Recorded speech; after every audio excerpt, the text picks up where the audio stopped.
Hello, and welcome to The Canadian Story, where we discuss what Canada is, what Canada could be, and what Canada should be. Welcome, Eric. I'd like you to introduce yourself to the audience. Tell us a bit about yourself, where we can find you online, maybe a bit of your background, what makes you tick, and then we'll get to the questions that we ask every episode. Amazing. Well, thank you. Thanks for having me.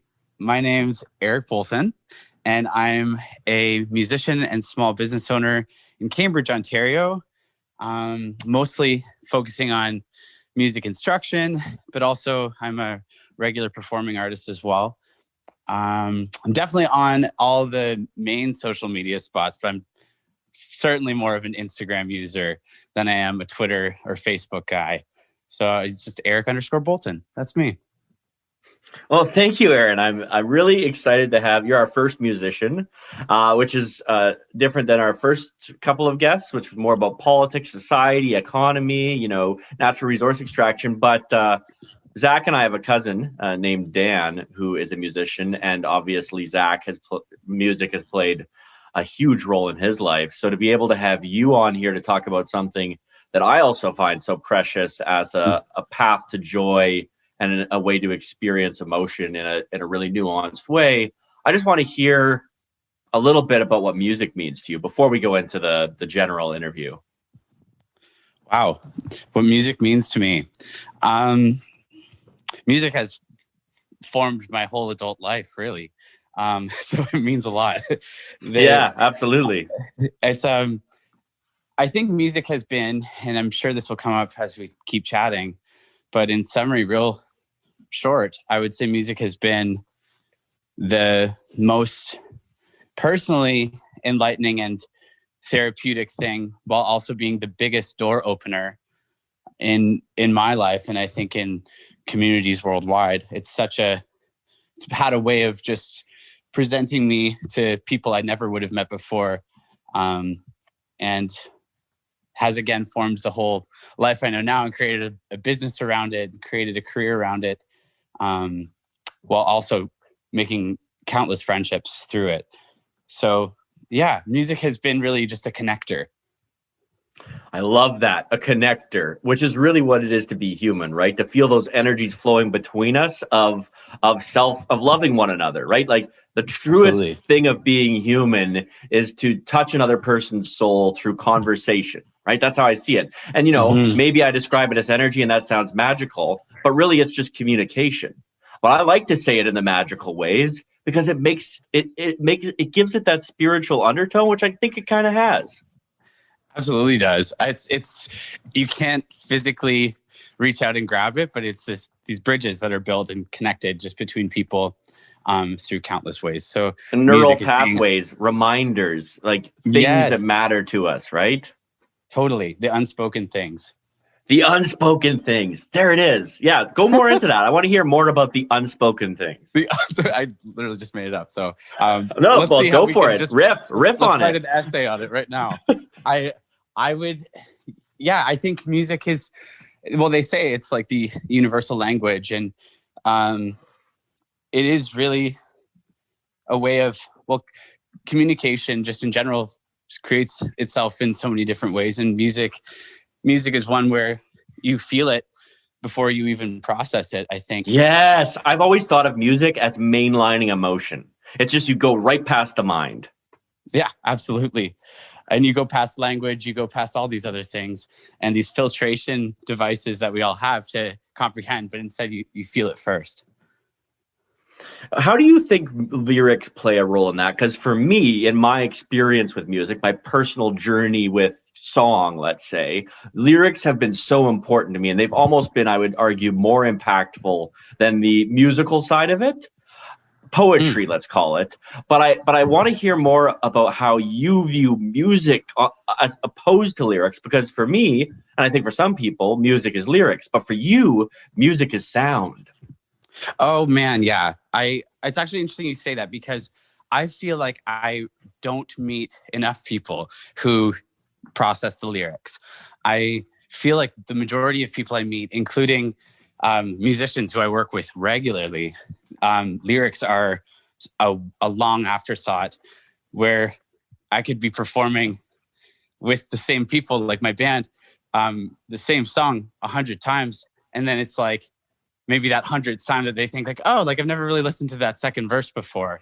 Oh, and yes. It's wild how often that happens. Whereas to me, I'm very 50-50. I'm music first, I guess. I'm more daily inspired by just the music, but I'm such a lyrics guy. And when I sing other people's songs, it's for sure the music. It gets you, again, that emotion that hits you first.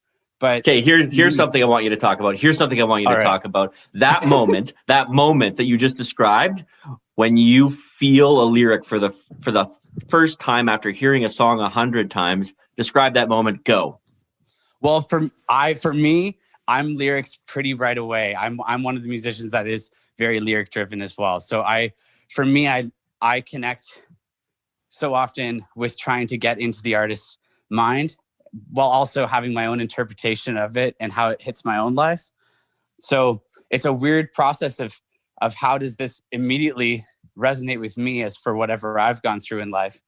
But then also, especially performing someone else's song, you have to like get into maybe where they're at. So in ways, I actually get more into other people's music than my own music, because you have to work that much harder to think and process it. Isn't it, in a sense, it's like reading a book, in a sense that you're actually getting into another person's mind. In a book, you're getting into their mind. In a song, you're getting into their emotions. Oh, that's really well put. Yeah, I definitely agree with that. So because this is the Canadian story, I want to know your thoughts on Leonard Cohen.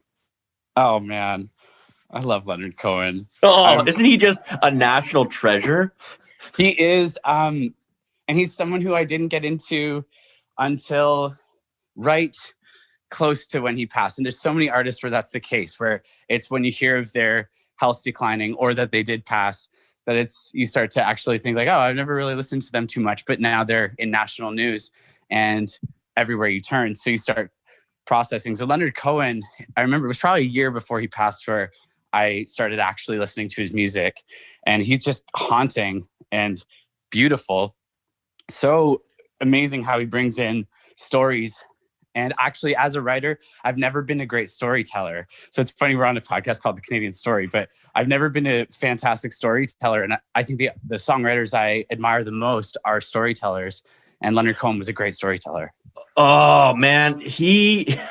I call him a master of existentialism. That man writes a story with emotion. Yes, 100%. That man makes you feel every line. Every single line, like a bird on a wire, like a drunken sub-midnight choir. I have tried in my way to be free. How is that not one of the most profound things that you've ever felt? Oh, it's so good. You're just dancing me to the end of love. Oh, yes. Hallelujah. A cold and broken one, but it's still there. It's right? Amazing. Oh, I love it. And that's where, I mean, I can't not then reference one of my top musicians and like favorites. And Zach knows this. Zach actually gave me a vinyl by him, but I'm a Jeff Buckley guy. And I know his cover. This is the beauty of Leonard Cohen. He isn't a great musician. He's a poet. No. He's kind of like the Bob Dylan of Canada. Yes, he is. No. But I don't want to call him the Bob Dylan of Canada, and here's why. On the Canadian Story, we hype Canadians, but we don't say of Canada, because that's not hyping a person, right? Well, that's fair. I want to destroy this mindset of Canada. Screw that. Leonard Cohen is an artist. Period. I love it. Well, he is a great artist at that. And he has kind of found a way to, like you said, he's not known necessarily for his amazing musicianship, although he's haunting and cool in a way that most musicians aren't. But his writing just has a way of hitting other people, and then they carry it and then do their own twist to it. And again, like Jeff Buckley just did the most amazing version I've ever heard. So There is beautiful. An art form. There's an art form to the cover song that is underappreciated. I agree. It's the same thing that I was mentioning before. Like for me, when I'm performing cover tunes, because I do way more shows featuring other people's music than my own. And like this summer, I was doing 6 shows a week, and it's almost all focused on other people's music. But when you're doing that, there is this beautiful like entering into what you think the writer was saying and what you're also feeling, regardless of what the truth actually is. And your take on what the writer was saying. It's your take. It's your take. And actually, Zach, I'd like you to speak to this because you would know this a lot. You have toured with a band that has perfected this in some ways. Yeah, well, I mean, they built their entire brand in many ways on leveling up what a cover song is. They took it, they have certainly, I don't like to use the word perfect, but they've gotten pretty close to perfecting taking someone else's music and then absolutely adapting it to who they are and their identity as a band. And I think it's incredible. It is not, people don't understand what the art form is of Walk Off the Earth. They just appreciate it. But if you go into the depth of what they're doing, they are enriching an art form. That's a really cool way to put it. I would agree. They've added they're paying homage to the beauty of song. And giving their own life to it. Exactly. A very unique one with Walk Off the Earth. Which is amazing, right? And that's a Canadian story. That really is. And I mean, it'd be great for people to hear that story even more. Zach's been with them for like 10 years, but then recently I've had the pleasure of chatting with Sarah from Walk Off the Earth and hearing a little bit more from her side of things. And as I was excited about chatting with Sarah and telling friends about it, a lot of them knew Walk Off the Earth and a lot of them didn't. And it's definitely stories like theirs that need to be heard that much more. I honestly believe that what Canada has produced is undervalued. We're not appreciating. And you know how you said the Canadian, we talked about this on another podcast, but Canadians need to start hyping other Canadians. Like, come on, let's stop talking about the Americans. Like, they can have their American market. Let's have our own market. Let's be Canadians. Well, and it's funny you say that because like something that was on my mind a lot this week, well, actually the last little while, I've been really enjoying the thought of collaborating more than ever. Just, I think after spending years and years and years performing predominantly as a solo artist, it's now cool to think of collaboration and get excited by collaboration, where it's less about like showing what you have to bring to the table and more about just creating with someone else and enhancing and what they're doing and introducing people to the ones who know you. And it's cool. But I think Canada has a beautiful thing that a lot of the Western world kind of doesn't, in that we're a huge country, but very small population. And the music scene, people know each other, like all across Canada. You can mention a musician and probably, if you haven't met them, they're a friend of a friend. And it's so true, from like very notable, famous folks across Canada, all the way down to your open mic performer. The Canadian music scene is very tight-knit and small. So there should be that much more collaboration. There should be collaboration. Yes. Yeah, absolutely. And you know what else? Our musicians should be hyping other Canadians. Like, we should have songs about Canadian politicians. Why not? Well, right? I'm sure there are some colorful ones as well. No, but you know, yeah, and that's exactly what I'm saying. There should be colorful ones, and we should be hyping them, right? Like, we should be you know who gets culture right in Canada? The Québécois. The Québécois have culture. They have their own mini superstars, TV personalities. Like, they built a whole culture. They have musicians, tons of musicians, because they know what it means to build their own culture. Well, I think it's time Canada do the same, right? We need to start hyping our people. You know what? I don't want to hear a Canadian musician's opinion about Trump again. Bull fucking shit. Tell me what you think of Trudeau, because Trump ain't your leader. Trudeau is. I want to know your. You know what's actually being avant-garde in art right now? Commenting on your own fucking country. It's true, and also I think like it's also exhausting. Like thinking so much about some other land and someone else's country. Why do we care? We have our own country. Come on. Oh, we've got a pretty great one at that. Oh, do we ever? Well, I agree. And actually, nice. Wow, that was a great caveat too. What do you love about this country? Oh man, so much about this. Where to begin? I think I would have to for me, so much of my time has been in adult life has been in community building and a lot of grassroots movement, and just focusing on positive growth and and what can be done without money even exchanging hands. But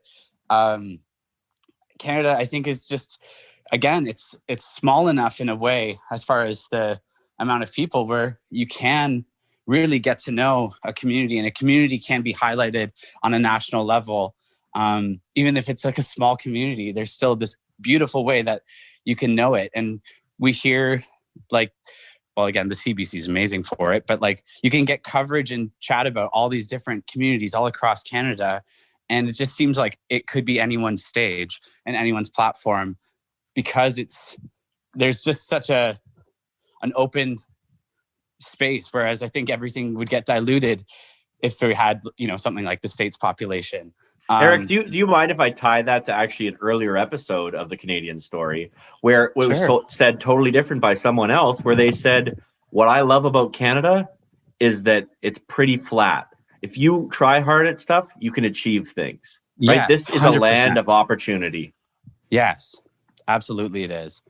I had Zach was there for this too. It was actually the same day we chatted with Sarah Blackwood. But a friend of mine in KW, he came from Turkey 22 years ago, I think, actually.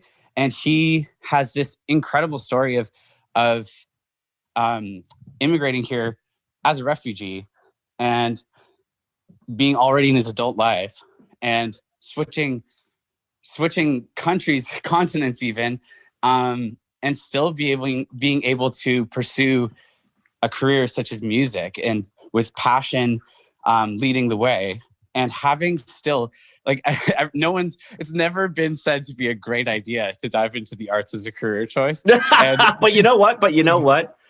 That's only by people who think what matters is how much stuff you have.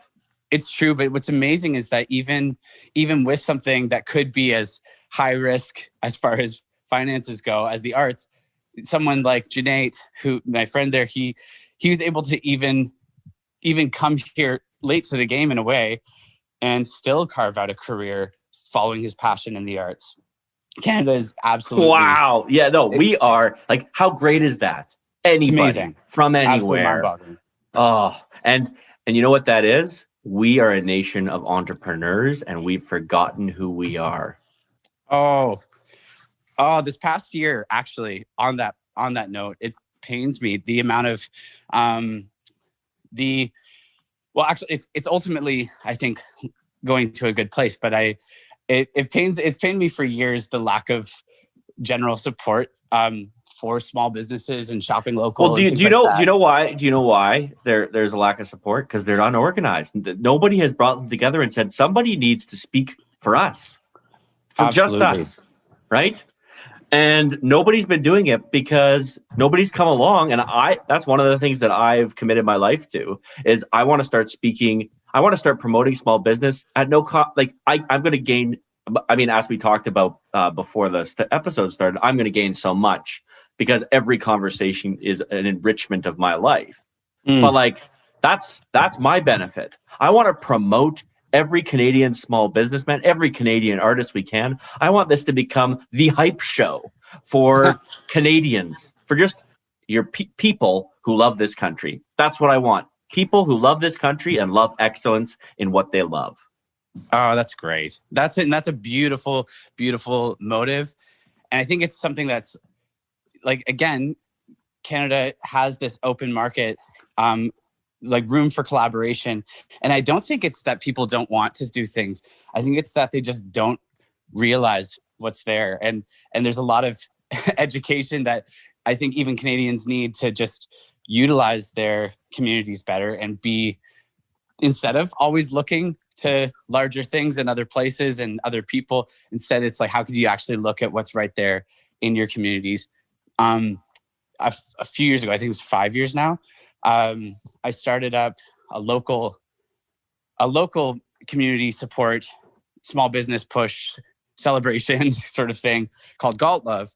So for me, you guys probably know, but for anyone listening who doesn't, so Cambridge, Ontario used to be 3 towns that amalgamated to become Cambridge. So the area of Cambridge that I live in is called Galt, and Galt was at the time getting this bad. We had all these beautiful small businesses and a great community that supported each other, but we were getting this bad rep as, you know, having a lot of still very vacant buildings. And there was a local homeless shelter that was fairly overrun. And it was that was all the publicity that was coming. And it just seemed like such a disservice and also so wrong about actually what it was like in our town. So I started Galt Love, and it was just about speaking positivity. And I sharing. love this. This is an amazing idea. Listeners, start a page about the place you love. Every one of you, do it. It's true. It was beautiful the way that people just took to it. And from it, we even turned it into first Friday of every month. Stores downtown stay open later, and people can go shopping and kind of have like a really condensed time of just celebrating where we live. And it did change the dialogue, and it did make it where Galt was then starting to come up more on like Blog.to and getting these tourist destinations is like, you should consider going to beautiful Riverside Galt. Yes! And it was great. It was so cool, but it was like, again, no money exchange. It was just like, how could we just do this? Changed. Nothing changed except for what? Perspective and conversation. Yes. And it was all about collaboration. Community. You built a community. That's it. That was what it was. And business owners, it was up to them to just get involved and share. And if everyone cross-marketed, then we could get people by working together. And it started to actually really work. So it was beautiful. So all that said, people, if they know, if people are working together, the amount of goodness that can be built in our communities is amazing.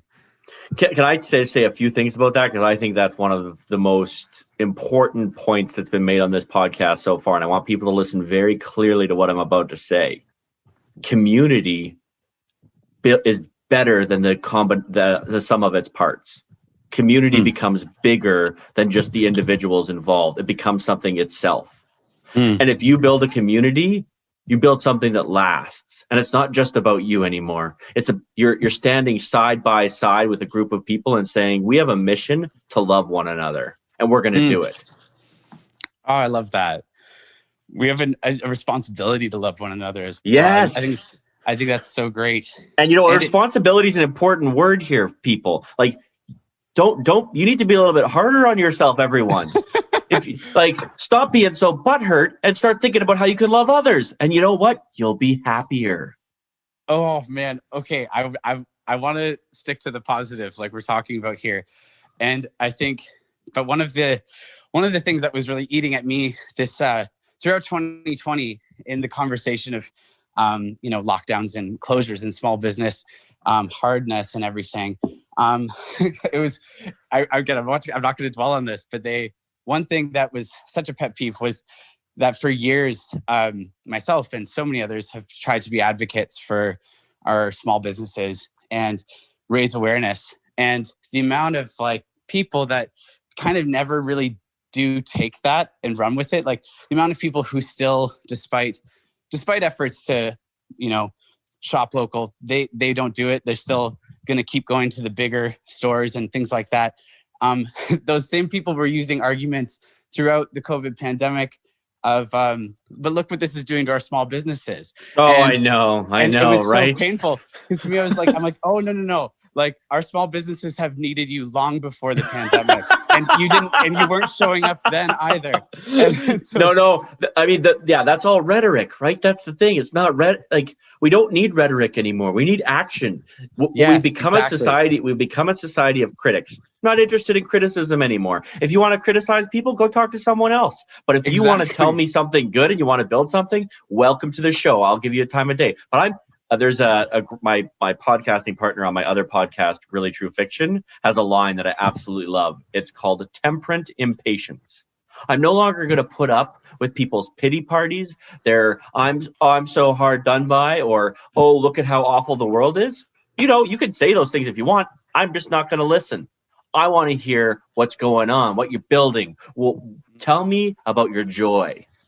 Oh, and the amount of reward that, it's not really about this, but the amount of reward that people would experience if they did get involved in their local communities. Yes. It's wild how I've met hundreds of people in my town just because they're out and enjoying the place they live and loving, like you said, and being proud of where they're from. And just from that, you just run into them all the time because they're the people you pass on the street every week. And the amount of beautiful relationships and friendships made, local initiatives, like fundraising projects, all these things like that can be just turned into this beautiful celebration. Just getting to know all these people. Do you know what you learn when you learn to love a community? You learn that there's a thing called abundance, not scarcity. Oh, okay. Carly Fiorina, you're striking a chord here for me, but this is clearly a passion topic of mine. This is what I'm good at. This is my skill. I bring passion out of people. You bring the heat.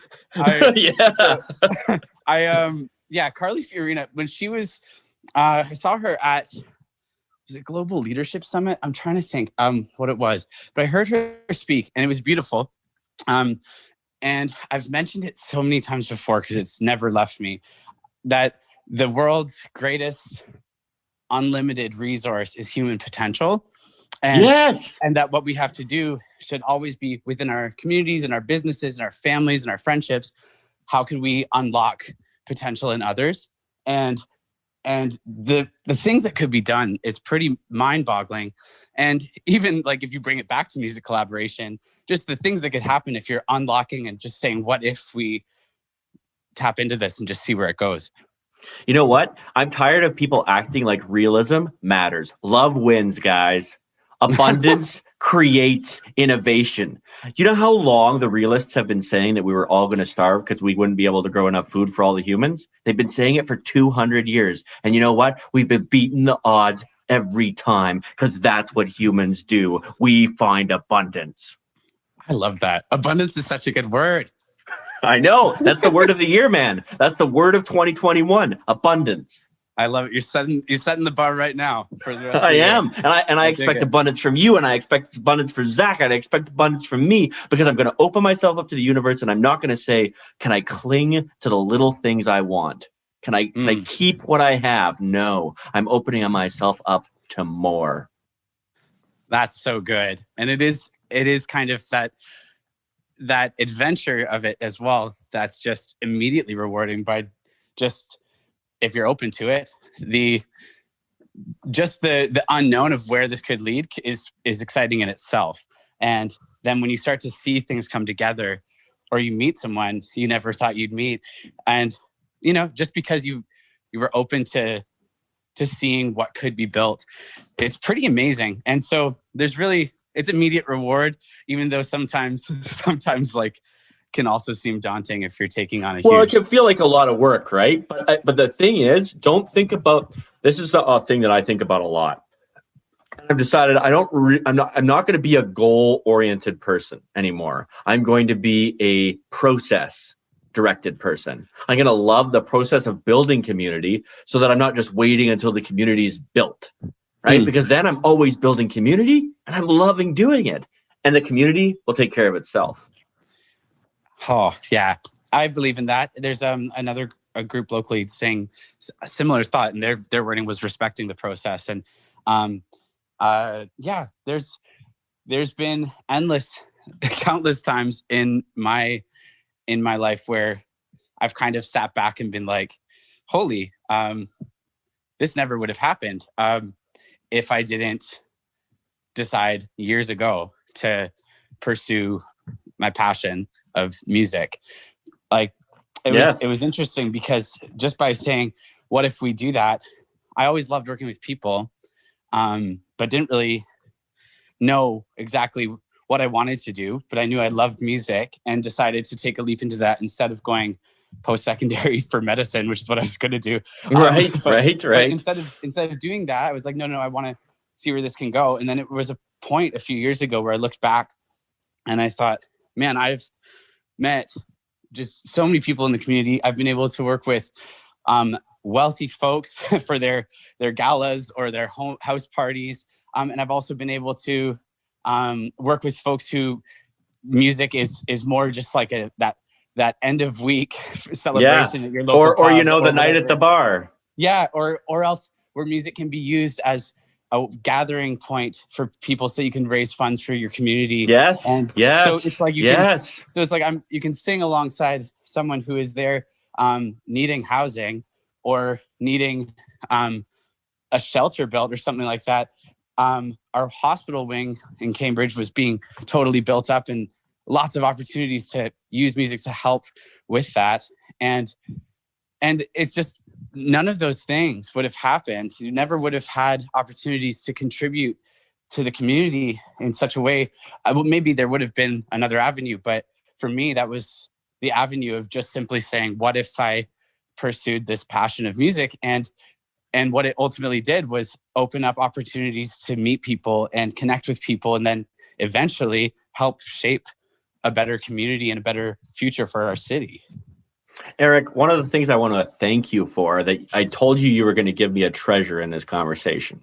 And the treasure that you've given me is a reminder of how important the love of community is. I've always said that friendship has been the chief joy of my life, and you've realized that I need to change that motto a bit. Community has been the chief joy of my life. Oh, well, that's beautiful. It's definitely been a chief joy of my life as well. And what I love is you just took a story that you just told an intimate thing about yourself. You're like, I was going to become a doctor, and then I realized I love people more. And it's not that you don't think doctors love people. You're like, this is how I can best serve people. And you're so happy in that choice. And people might have judged you in that choice, but what they need to understand is the absolute euphoric love you get in return for that choice. And I could never, ever would have predicted that. But it's very real. It's very real. Abundance has already made its way to me that way. The richness it makes its way to all of us, because nothing needs to change, because perspective is everything. Exactly. Telling the story. Yes. You get to tell the story. You are the master of your own mind. Oh, and this podcast is going to tell many more stories that are all part of that beautiful mosaic. So I love that you're doing this. This is really cool. I'm very excited about it. I mean, you can probably tell I get pretty jacked up every time. Every 5 minutes before every podcast, I put on William Tell's Overture, like because I'm just like, I get to, like, what a privilege to get to hear a person's passion and their story. Like, I can't imagine how I'm beyond blessed that this is what I get to do. Like, it's nuts. Well, but you're open to it. I'm sure people are willing to tell their stories, but it's you're someone who's looking to give a platform for those. So it's beautiful, because you're clearly the man for the job. Oh, well, thank you. Oh, you're too kind, man. I'm feeling all buttered up. Zach's just sitting here listening to us go on. He's like, oh man, get over each other. Well, one thing I'd like to say is my brother-in-law, completely not knowing who you are at all, had a similar idea for the town I was born in, that he just bought a house and that he's moving to with my sister in Lacombe. And I think that you guys should talk, and you could tell him how you did it. I would love to. That would be beautiful. Yeah. I'll introduce you guys over email. I think that would be wonderful. Wow. And then sometime post-pandemic, I'm going to have to make a trip to Lacombe then. Yeah. Oh, yes. Yes. Start a chapter house. Love the place you're from. I got to read you this quote, okay? Because I think it's so important, and I want it to become something that Canadians really cling to, even though it's not a Canadian that said it. You ready? Yeah. So ready. Let us suppose that we are confronted with a desperate thing. And I use that part of the quote because Canada is confronted with a desperate thing right now, and a lot of Canadians don't know that, but Albertans don't want to be part of this country anymore. They feel abused and rejected, and there's a lot of unfair things happening to Albertans that I think Ontarians need to just look themselves in the mirror and say, maybe they do have a point, and actually look at it, truly listen, right? In any relationship, which is what a country is, the best thing to do is listen. And right now, I think a lot of Albertans don't feel listened to. And that's why I say it's a desperate thing, because I love Canada, but Canada is not a necessary thing. It doesn't have to continue to exist. It could stop existing. And I don't want that to happen. And that's really why I'm doing this. But so it says, when we're confronted by a desperate thing, say Canada coming apart, if we think that it is really best that Canada should fall apart, then we should let it happen. In that case, we should merely just kill it. Nor certainly should we just approve of Canada, for then it would remain simply as it is, which is awful. The only way out of it seems to be for somebody to love Canada, to love it with a transcendental tie and without any earthly reason. If there arose a man who loved Canada, then Canada would rise to an ivory towers and golden pinnacles. If people loved Canada as a mother loves her children, arbitrarily because it is hers, Pimlico in a year or two would be fairer than Florence. Pimlico is the quote. Sorry, I'm replacing it with Canada. Some readers would say this is mere fantasy, that we're just making this up. It's impossible, that David's too excitable. But my answer to them is, this is actually the history of humanity. This is, in fact, how cities became great. Go back to the darkest roots of civilization, and you will find some group of people around a sacred stone or encircling some sacred well. People first paid honor to a spot and afterwards gained glory for it. Men did not love Rome because Rome was great. They loved her, or she was great because they loved her. Oh, that's good. Can you send that to me later? Oh, I will. Yeah. I mean, that's really good. When I first read that quote, it was like I got hit by a train. I was like, I know my purpose in life. I just have to unabashedly love this country. Wow. And it is amazing how, again, love so often is a perspective, like we've talked about perspective already a few times. But that's like that right there applies to every relationship and every human you cross paths with. So then imagining that for the place you live and the country you're a part of, like the idea of what it could be, the idea of Canada. Yes. It's kind of amazing, or to see someone and think the idea of where this could lead. Because you know what the idea of Canada is? Harmony. Oh, now we're talking music again. It all comes back to music. Look at that. Music is just kind of perfect, isn't it? It really is. It really is. I love that. That's a really, really powerful, again, perspective. Loving. Wow, the Rome part at the end was so well put. The whole thing was well put, but that last sentence especially. Oh, I know. That's the one that's the tweet right there, right? And a lot of one of the things people joke like, oh, we can't think in long sentences anymore. That's not true. You and I are having a very long and in-depth, thoughtful conversation right now. But the problem is the world's not communicating in those conversations. The world's communicating in tweets. And we're starting to think in tweets, but I think we can fight back. I think we can meme love, not hate. And I know that sounds so hippie, but fuck it, I don't care. Oh, I mean, I'm with you. I'm down for this mission. Yeah, let's go. Let's love Canada, man. Oh, and I know that you've had chats with Erin Morgan for a bit. I know that she and I have chatted about this at length. And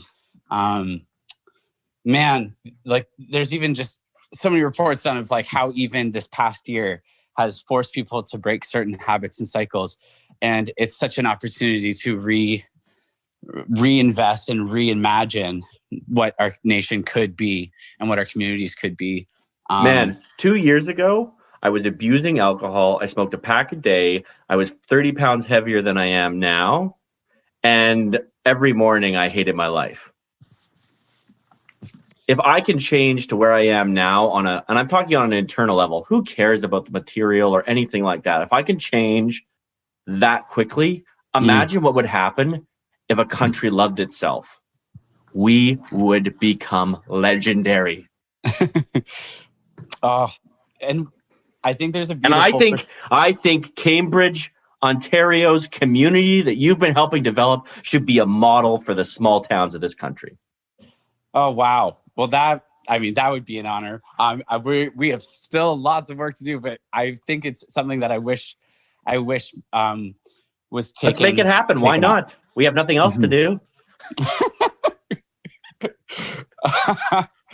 Why did we stop dreaming big? Our ancestors came across on boats to nothingness and dug it out of the ground and lived in sod huts. And we can't even freaking build communities anymore. Yes, we can. Love, like you said, you want to give it. You have to want to give it. Oh, shoot, you cut out there. Oh no, I was saying it was love. It's love again, though. You have to want to. You have to choose. You have to choose. Yeah. There's a great line that I've used in another one, but I'm going to use it again because, not everyone listens to every podcast. It's this: between the stimulus and the reaction is the choice. That is true. It's true. Well, I don't even know which city you're in or what town you're in. I've lived in BC for 4 years. I lived in Ottawa for 10 years. I lived in Alberta for 18 years. I'm living in Oakville for these 2 weeks, and then I'll be back in BC for a year. I've lived in a lot of this country, and I love it. I love it. That's amazing. Yeah. So you've definitely been able to meet people, I'm sure, from across the nation. Well, that's the beauty of politics as a career. I wish that I could tell people how much beauty there is in politics, because nobody talks about that. It's all how toxic it is. It's all how everyone's in it for themselves. It's all demonized. Like, politicians are made out to be these absolute crooks. And the truth is, some of them are, but they're just people. They're actually people, just like artists, just like carpenters, just like mechanics. They're just regular people, right? And we've deified them because we have no gods, so we make this our theater, right? And but for some reason all the gods are bad. And my question to all the listeners and to everyone really is, what do you expect from your rulers if you demonize politicians? If you demonize politicians, only demons are going to run for politics. It's true. Like you're setting the role already. Yeah. Is what it is. Oh, you're putting the expectations on them. So why would they do anything else? Canadians aren't expecting the best of their politicians. They barely expect anything from them at all. I think it's interesting. There's the lack of connection, like was said before, but I think that's very true in politicians. And I'm such a get involved in your local politics because that's where so much change can really happen. But there's that disconnect. Like people should see their politicians as comrades and as people that they shouldn't just be these people that they're going to shit on all the time. Like, how is that helping Canada if all we do is shit on our politicians? They also shouldn't be these distant figures, though. I think it should be that it's like a member of your community. This is why we need an increase in community so that communities can assert themselves. Because right now, local communities have no power because they have no cohesion. I agree very much.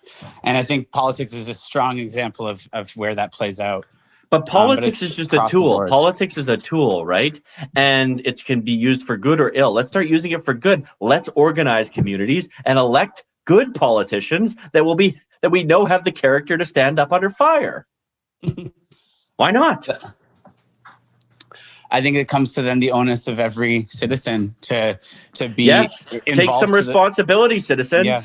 Well, to be involved in their communities enough where they have a vision for it and have a love for it, like we've said. And exactly. And if they have that, if they already have that, then they'll see the people that they think just resonate the same way and say that's the person that should be pushing this cause forward. So, but a lot of people aren't as involved in their communities to really make that decision, but they're voting still based off what they hear. But I think we just need that extra level from each person just to get involved and love your community, love your neighborhood. And I think that would trickle into all of those things in a really beautiful way. I love it. Okay, Eric, I want to have you on the podcast again. I'm sure we're going to get it done, but unfortunately I have to end it here. So with 2 questions, what do you think Canada could be and what do you think it should be? Oh, let's see. Well, I think we've talked a lot about what it should be. And I think just finding a way to summarize that is going to be a challenge here. But I think it should be one massive community where it is really a joining of hands and a celebration. What it could be is exactly that. I'm trying to think, what else could I add to that? Usually I just ask at the end for a quick summary, like a pithy line that you want to throw out there. Oh, amazing. Okay, well, I'm not a super witty man. No worries then. You know what? Your soul is deep and full of art. So we'll. You know what? Why don't you just tell us the song of yours that you love the most? A song of mine that I love the most. Yeah. Okay. Well, it's one was just released that is quickly becoming potentially my favorite. There's been a lot of songs in my recent history that are just based around love and Let There Be Love. So I personally put out a song called Genesis that's all about breaking out and Let There Be Love. And then my band put out a song called That Good Night. And those two go so hand in hand. So I'm really cheating and saying 2 songs. But I love it. I love it. Folks, you should listen to both his songs. Both of them, yes. So, but they go together. Abundance. Remember, you don't have to pick one. You can put them both out there. But they're a celebration together of love, and just again, it really is pairing exactly with this conversation of what could be. You know, where do we go now that we're breathing and now that we're living, and that's really, really it. So I would have to say those 2 are just the champions for what I'm going for. Eric, I have a question for you. Yes. Would you be willing to continue this conversation with everyone you know saying, why don't we love the place we're in? Why don't we love Canada? Let's love Canada. Let's just do it. Let's just make a choice. We don't have to come up with reasons. Let's just do it. 100% down for that conversation with everyone. Let's do it. Well, thank you. Thank you, Eric. Really appreciated having you on. Thank you for listening to The Canadian Story. You can find us on Instagram and Twitter at The CAD Story. That's The CAD Story. If you enjoy this podcast, please share it with your friends and family. Let's work together to remind Canadians how great their country is.